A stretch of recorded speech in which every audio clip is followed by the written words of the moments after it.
The murder of Sonic the Hedgehog is a fascinating game to me, and perhaps one of the coolest things to come out of any April Fool's Day ever. If you missed this or you just didn't pay enough attention to know what it is, well, this is a fascinating little point and click visual novel that can be beaten in just under 3 hours. It's totally free, and I think it's seriously worth giving a shot if you haven't already played it. Not only is this game unique with you, the player, being a brand new Sonic character who you can name anything you want, but the internet will forever call Barry, and despite all this, it manages to somehow encapsulate a real Sonic feel to this game. This might be due to the fact that I've spent a ton of time reading Sonic comics lately for videos, and that the writer for this game, Ian Muchler, has written for IDW and also done a ton of storyboarding for Sega. But there's more than just that makes this game feel quintessentially Sonic to me. There's no doubt that Sega has had a bit of a rocky time when it comes to games. With the money, you can shop in town.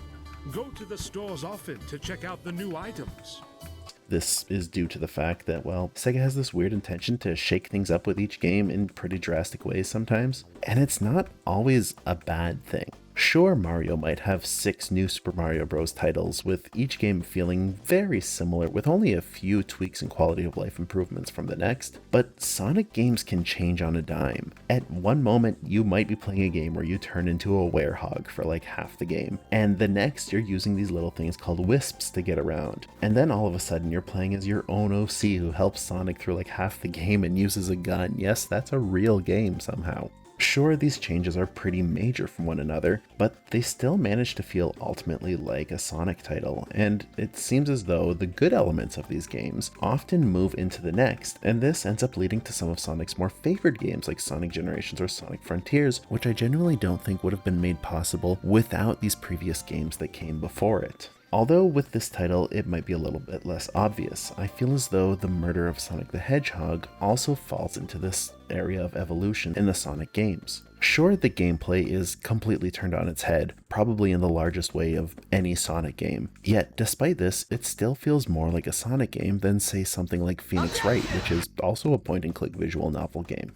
Now visually, probably one of the biggest reasons why it feels like a Sonic game is those little mini games where you play on a very Game Boy horror inspired device. This isometric Sonic mini game that you play is obviously a callback to some of Sonic's older titles. It looks beautiful, it plays great, and it's a ton of fun. But it's not this that Sega is going to look at when it comes to the evolution of Sonic. What I think would impact Sonic games here is the storytelling. Stories are often something lacking in Sonic games. At the beginning of Sonic's transition into 3D, these stories were often really grandiose and out there.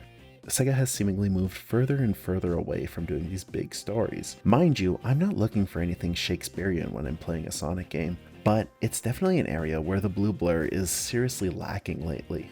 With Sonic Frontiers, however, we would see a lot more story that attempts to unify previous Sonic games together under one canon. And despite the fact that the murder of Sonic the Hedgehog is an April Fool's Day game, I feel as though we can continue to see that storytelling evolve. Characters, for what feels like the first time in forever, are engaging in long forms of dialogue. Each character's dialogue encapsulates who they are at their core, and not only that, but continues to build off of that to create an engaging experience for the reader with their dialogue, which really turns to improve the story as a whole. A lot of these characters have really fun dialogue options that still feel true to the character. Things like Shadow, for example, being almost comical with how strictly he follows the rules, still feels to follow true to his character. Even Espio being super into poetry seems like something real to his character. And these choices that were given for these characters seem very deliberate and very cleverly done. Sonic games, much like Nintendo consoles, are rarely afraid to try new things. And although this can lead to some pretty big flops that might harm the brand, they always manage to learn, and they never really fully scrap anything from the past. Much how like we can see the evolution of the Switch through Nintendo consoles,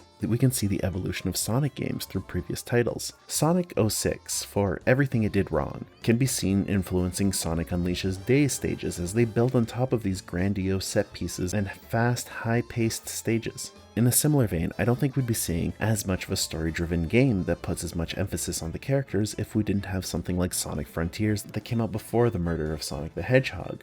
This might just be an April Fool's Day game, but I can't help but look at the possible directions that it might continue to take Sonic down the line, and that makes me really excited for future Sonic games. Frontiers was an interesting game that showed a good deal of potential, and it showed that Sega still wasn't afraid to try something new while staying true to their core. The murder of Sonic the Hedgehog demonstrates that Sega has absolutely no problem putting their most pivotal IP into some of the most unique and experimental situations if it means that they get to continue to let this character grow and influence the games.